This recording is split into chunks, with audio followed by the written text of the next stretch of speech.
Donald Trump को तालीम से काफ़ी दुश्मनी मालूम पड़ती है। हार्वर्ड से जारी लड़ाई के बीच एक और नया फरमान गैर मुल्की तलबा के लिए नई मुसीबत लेकर आया है। अमेरिकी सफारत खाने ने हिंदुस्तानी और दीगर गैर मुल्की तलबा के लिए एक अहम इंतबाह जारी किया है कि अगर वो अपनी तालीम अधूरी छोड़ते हैं, क्लासेस से गैर हाजिर रहते हैं या अपने तालीमी प्रोग्राम से बग़ैर खबर दिए या इत्तला के अलग हो जाते हैं तो उनका अमेरिकी वीज़ा मनसूख किया जा सकता है। ये इक़दाम ट्रंप इंतज़ामिया की सख्त इमिग्रेशन पॉलिसियों का हिस्सा है, जिसका मकसद गैर कानूनी इमिग्रेशन पर काबू पाना बताया जा रहा है। वीज़ा मनसूखी से तलबा की मुस्तक़बिल में अमेरिकी वीज़ा हासिल करने की अहलियत भी ख़त्म हो सकती है। हालिया हफ्तों में कई तलबा के वीज़े अचानक मनसूख हुए हैं, जिससे तलबा में तशवीश पाई जा रही है। अमेरिकी सफारत खाने ने ज़ोर देकर कहा है कि तलबा अपने वीज़ा शराइत पर सख्ती से अमल करें और अपनी तालीमी हैसियत बरकरार रखें।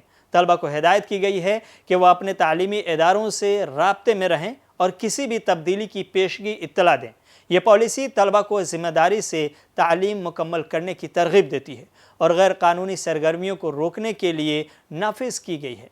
भारतीय तलबा जो अमेरिका में बड़ी तादाद में ज़ेर तालीम हैं, उनसे भी कहा गया है कि वो वीज़ा क़वानीन की पाबंदी करें ताकि मसाइल से बच सकें।